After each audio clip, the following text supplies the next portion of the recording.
Halo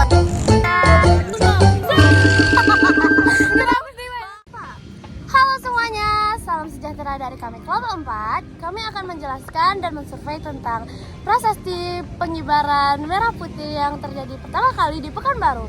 Kalian udah tahu nggak sih gimana kejadiannya? Nanti akan kami jelaskan loh. Nantikan terus ya.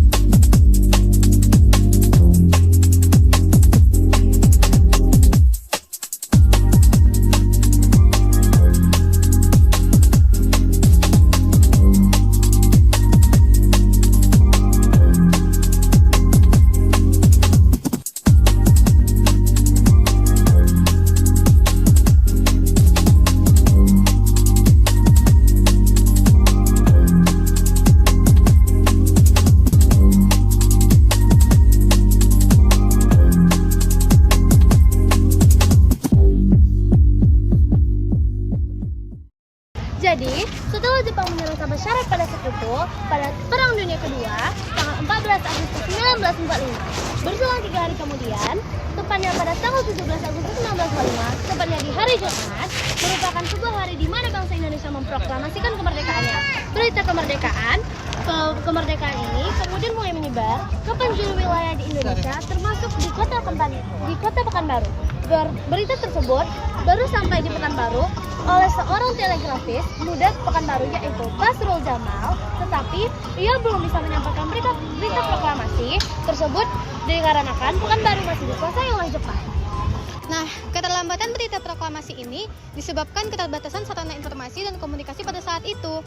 Lalu, pada tanggal 30 Agustus 1945, pemuda pejuang Riau yang tergabung dalam Angkatan Muda PPT atau Pos Telegraf dan Telepon Pekanbaru mulai menyebarluaskan berita mengenai proklamasi kemerdekaan pada khalayak umum. Setelah menyampaikan berita tersebut, Basrul Jamal memutuskan untuk mengibarkan bendera merah putih di gedung PPT Pekanbaru. Bendera tersebut berkibar di gedung PPT pada tanggal 31 Agustus 1945. Lokasi tempat pengibaran bendera merah putih pertama di Pekanbaru pada saat ini berada di Jalan Ahmad Yani, Kecamatan Sanapelan, tepatnya di dalam ruang terbuka hijau atau RTH, tunjuk ajar integritas, dan di seberang rumah dinas Wali Kota Pekanbaru. Prasasti batu hitam yang bertuliskan pernah menjadi pertama pengibaran bendera yang merah putih oleh pemuda Riau yang diresmikan oleh gubernur yaitu H.R. Subranta Siswanto pada tanggal 10 November 1978, dan objek peninggalan sejarah ini telah menjadi cagar budaya pemerintah Kota Pekanbaru melalui Dinas Kebudayaan dan Pariwisata, serta dilindungi oleh UU RI nomor 11 tahun 2010 tentang cagar budaya, Keputusan Wali Kota Pekanbaru nomor 710 tahun 2008. Tugu anti korupsi yang didirikan untuk mengingatkan agar PNS lebih melayani masyarakat dan bersikap transparan. Belakangan diketahui proyek pembangunannya diduga korupsi sehingga merugikan negara hingga mencapai 1,23 miliar. DPR paling korup menurut persepsi masyarakat Indonesia. Divestasi perusahaan tambang asing menciptakan peluang korupsi. Indeks persepsi korupsi Indonesia disebut membaik, tapi lamban pekan lalu, Kejaksaan Tinggi Riau menetapkan 18 tersangka dalam kasus dugaan korupsi proyek Tugu tersebut. Di antaranya adalah orang PNS dan seorang staf ahli Gubernur Riau. Sebagai orang Riau, saya sangat malu. Ini jelas bukan budaya kita, kata seorang warga Pekanbaru, Efrida yang berusia 47 tahun, kepada wartawan di Pekanbaru, Dina Febriastuti. Sementara Dede, seorang mahasiswa berusia 22 tahun, mengatakan terungkapnya skandal dugaan korupsi ini merupakan sebuah ironi. Ibaratnya pendirian Tugu itu adalah hadiah dari KPK atas kemenangan Riau yang selalu mencetak pemain-pemain handal dalam korupsi.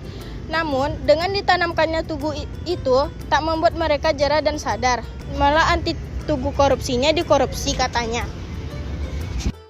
Tugu ini diresmikan untuk mencegah korupsi dan memiliki anggaran pembangunan proyek sekitar 8 miliar yang berasal dari anggaran pendapatan Riau 2016. Sejumlah laporan juga menyebutkan Tugu anti korupsi diresmikan pada Jumat 9 Desember 2016. Bertepatan juga dengan Hari Anti Korupsi di Pekanbaru, Riau. Pembangunan Tugu ini semula ditujukan sebagai pengingat agar semua PNS di provinsi mengedepankan aspek pelayanan dan bersikap transparan. Tetapi dengan terungkapnya kasus dugaan korupsi di balik proyek ini, seorang warga Pekanbaru kembali menuntut agar semua pemangku jembatan di Riau bersikap transparan tentang anggaran. Dia kemudian mengusulkan agar setiap proyek diaudit oleh tim pemeriksa dan independen, karena mereka sulit mempercayai pejabat-pejabat di Riau ini.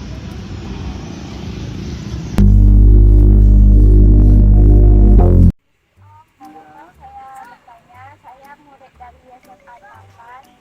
Saya ingin bertanya tentang seputaran tubuh di daerah ini. Sudah berapa lama Om berada di area penjara Riau? Yang hari ini atau sebelumnya? Sudah lumayan lama. Apakah Om tahu sejarah dari tempat ini? Sejarah tempat ini dari kantor PU Provinsi. Kapan Om mengetahui tempat ini? Dan sebelum Om lahir tempat kantor PU Provinsi sudah ada. Bagaimana menurut Om tentang tempat bersejarah ini? Kalau ini tempatnya bersejarah, karena di sini ini cuma tempat satu kantor PU Provinsi saja. Sejak kapan tempat ini dibangun Om? Tahun berapa Om? Om udah berapa umur Om? Tahun lah taman ini. Yang pertanyaannya dari tamannya atau tamannya lebih kurang 10 tahun. Sudah. Lanjut. Oke, baik Pak, apakah saya boleh bertanya untuk beberapa pertanyaan dari sini? Oke, terima kasih Pak. Jadi yang pertama yang akan saya tanyakan itu, apakah menurut Bapak tempat ini sangat bersejarah bagi Pekanbaru dan apa alasan secara singkatnya saja? Jadi tempat ini tuh apa mana? Tubuhnya mungkin Pak. Oh, tubuhnya. Ya. Oh iya. Sejarah. Ini kan dulu apa ya? Gedung kerjaan umum gitu. Jadi karena apa? Pemerintah ingin membuat satu yang bagus ya, buatlah tubuhnya otomatis taman. Jadi memang sangat berpengaruh ya Pak. Pengaruh, bagus sekali. Oke. Pertanyaan selanjutnya ya Pak, bagaimana kesan Bapak saat pertama kali melihat tempat ini atau taman ini ataupun tubuhnya? Bagus lah. Bagus kan. Bahkan kami sering jalan ke sini untuk jalan ke sini. Hari Sabtu ada kami di sini. Sabtu ini kan yang kami amati itu ramai. Tempat wisata di kota kan. Jadi ada pertanyaan ketiga, apakah tempat ini biasanya ramai pengunjung di hari biasa maupun hari weekend, Pak? Ini di hari-hari Sabtu, Weekend. hari Minggu, hari besar. Kalau hari biasa, setiap sini saya nggak tahu saya keluar sini. Selasa terlalu saya kami kan. Karena jelas hari Sabtu, Minggu. Ya karena mungkin orang hari libur jadi mereka ingin mencari kesenangan ya Pak. Oke, ini pertanyaan terakhir Pak. Jadi apa yang biasa dilakukan oleh pengunjung di sini, pengunjung ke taman ini, dan apa tujuannya? Apakah mereka ingin melihat tubuhnya atau meneliti tubuhnya atau mungkin hanya bermain-bermain di sekitar sini saja Pak? Apanya kegiatan bermain? Ya, Ingin bermain ya Pak, soalnya motor sih kan. dia banyak skuter-skuter gitu ya Pak. Oh, iya. Oke, mungkin segitu saja Pak. Ya, pertanyaan dari kami. Terima kasih. Siapa namamu? Saya Muhammad Akbar Pak. Apa ya? Terima kasih ya Pak. Ya. Kenalkan, nama saya Muhammad Salman Al-Farisi. Saya akan melanjutkan pertanyaan dari Akbar tadi. Jadi Pak, saya akan mengajukan beberapa pertanyaan Pak. Yaitu, apa latar belakangnya tubuh ini dibuat Pak? Tubuh anti korupsi ini Pak. Ya, mungkin salah satu latar belakangnya kan kita ini penduduk kota ini kan jadi nggak tahu mau kemana gitu kan. Jadi mungkin makanya dia coba bangun itu taman wisata ini sehingga orang-orang yang mau datang. Sebenarnya kalau kita lihat sebenarnya hanya contoh ini. Pertama sekali kan di Jakarta ini maka wali kota yang ada di provinsi coba buat seperti ini buat kota besar kan. Setelah Pak, pertanyaan selanjutnya Pak, apa nama senjata tajam yang terletak di bagian tengah tubuh itu, Pak? Jenis senjata tajam apa itu? Aku belum pernah mati. Belum pernah mati. Senjata tajam apa? Itu keris namanya. Keris. Kayu aja. Keris kalau kata keris itu aku kan pernah pergi ke dalam. Pernah saya. Kenapa waktu atau periksa karena kau udah tanya tuh. Tidak tahu saya kan. Iya. Oke, Pak. Selanjutnya, sebelum adanya tugu ini, Pak, dahulu tanah di sekitar tugu ini digunakan untuk apa, Pak? Perkantoran. Kantorannya, Pak. Perkantoran apa, Pak? Kalau boleh tahu. Pekerjaan umum kalau nggak salah. Oh, pekerjaan umum. Oke. Selanjutnya, Pak, apa makna warna merah kuning hijau di bagian penopang tugu itu, Pak?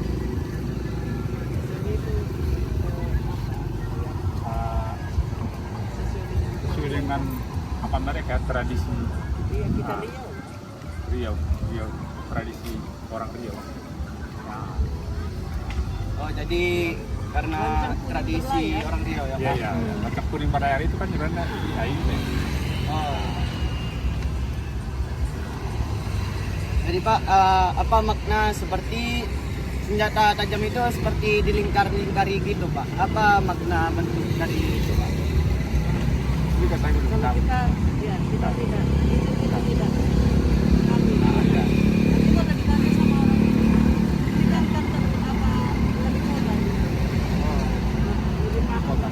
Jadi kalau saya nggak paham kalau kami tadi berbicara sama ini pemahat itu patur itu sebenarnya itu ya ada seni mereka ya, tapi seni kadang-kadang itu bawa jadi ke rumah atau bagaimana itu saya bicarakan tadi sebenarnya. Tapi warna-warnanya itu saya belum tahu. Baik, Pak. Terima kasih, Pak, sudah menjawab pertanyaan-pertanyaan tadi, Pak. Salma, makasih ya. Terima kasih, Pak. Ya, pintar ya. Terima kasih, Dapat Pak. wartawan nampaknya.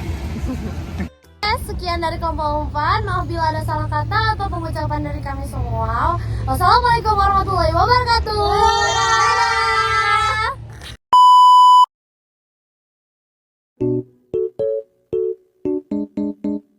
Gue kayak kalau gini tuh langsung di zoom gak sih? Di sini gua menantang, sumpah. Gua menantang teman-teman. Oh, ngapa gitu, Pak?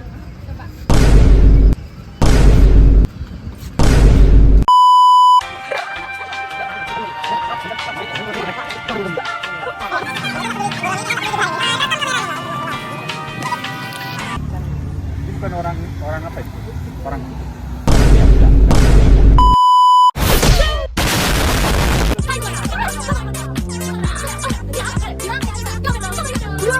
Flashback.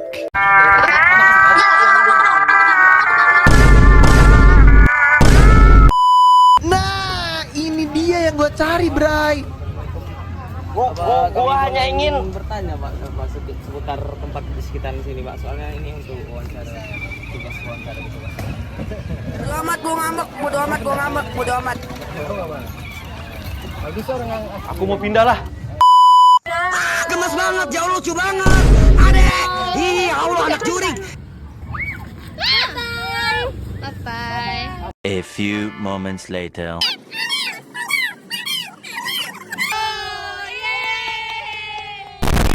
Sekian dari kelompok 4. Maaf apabila ada kesalahan kata atau pengucapan yang telah kami lakukan.